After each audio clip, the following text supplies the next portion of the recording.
my name is Priscilla, and I'm the Children's Peace Formation Coordinator at On Earth Peace. Today I'll be reading The Polar Express by Chris Van Allsburg.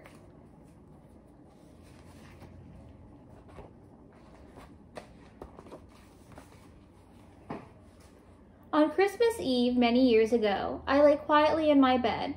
I did not rustle the sheets. I breathed slowly and silently. I was listening for a sound a friend had told me I'd never hear. The ringing bells of Santa's sleigh. There is no Santa, my friend had insisted, but I knew he was wrong. Late that night, I did hear sounds, though not of ringing bells. From outside came the sounds of hissing, steam, and squeaking metal. I looked through my window and saw a train standing perfectly still in front of my house.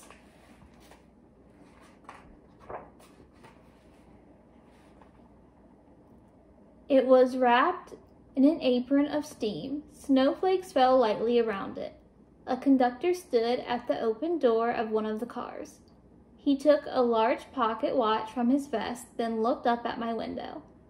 I put on my slippers and robe. I tiptoed downstairs and out the door. "All aboard," the conductor cried out. I ran up to him. "Well," he said, "are you coming?" "Where?" I asked. "Why, to the North Pole, of course," was his answer. "This is the Polar Express." I took his outstretched hand, and he pulled me aboard.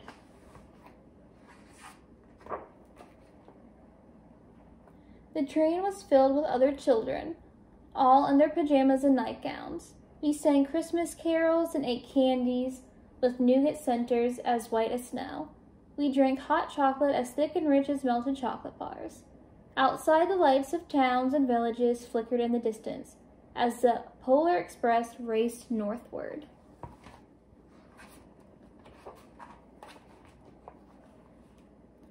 Soon, there were no more lights to be seen. We traveled through cold, dark forest where lean wolves roamed and white-tailed rabbits hid from our trains as it thundered through the quiet wilderness.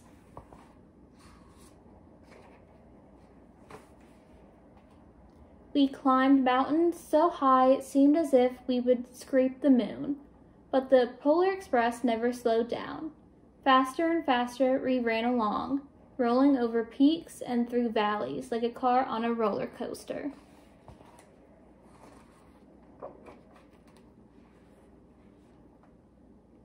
The mountains turned into hills, the hills to snow-covered plains.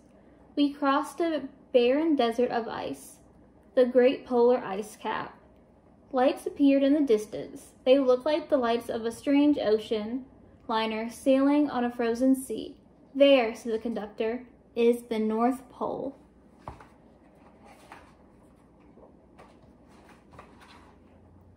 The North Pole. It was a huge city standing alone at the top of the world, filled with factories where every Christmas toy was made. At first, we saw no elves. "They are gathering at the center of the city," the conductor told us. "That is where Santa will give the first gift of Christmas." "Who receives the first gift?" we all asked. The conductor answered, "He will choose one of you." "Look," shouted one of the children, "the elves." Outside, we saw hundreds of elves. As our train drew closer to the center of the North Pole, we slowed to a crawl. So crowded were the streets with Santa's helpers. When the Polar Express could go no farther, we stopped, and the conductor led us outside.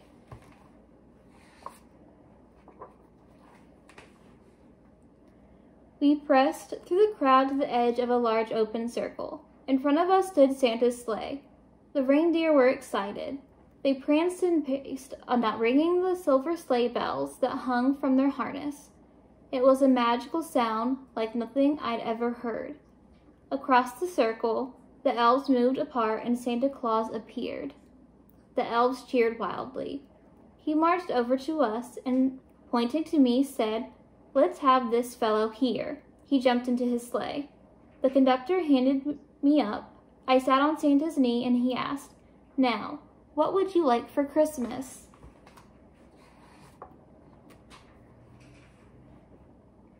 I knew that I could have any gift I could imagine, but the thing I wanted most for Christmas was not inside Santa's giant bag.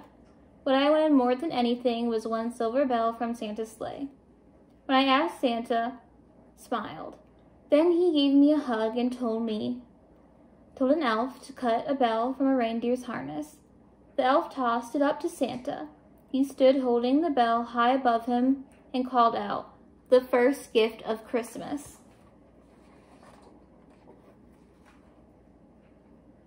A clock struck midnight as the elves roared their approval. Santa handed the bell to me and I put it in my bathrobe pocket. The conductor helped me down from the sleigh. Santa shouted out the reindeers' names and cracked his whip. His team charged forward and climbed into the air. Santa circled once above us and disappeared in the cold, dark polar sky. As soon as we were back inside the Polar Express, the other children asked to see the bell. I reached into my pocket, but the only thing I felt was a hole. I had lost the silver bell from Santa Claus's sleigh. "Let's hurry outside and look for it," one of the children said, but the train gave a sudden lurch and started moving. We were on our way home.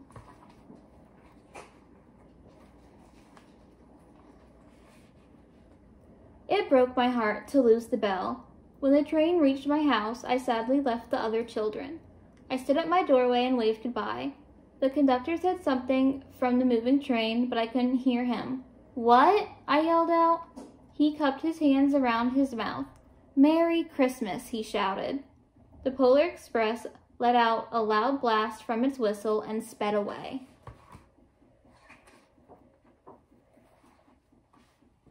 On Christmas morning, my little sister Sarah and I opened our presents.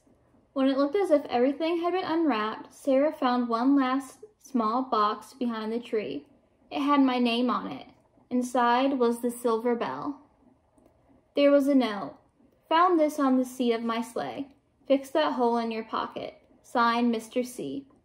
I shook the bell. It made the most beautiful sound my sister and I had ever heard. But my mother said, "Oh, that's too bad." "Yes," said my father, "it's broken." When I had shaken the bell, my parents had not heard a sound.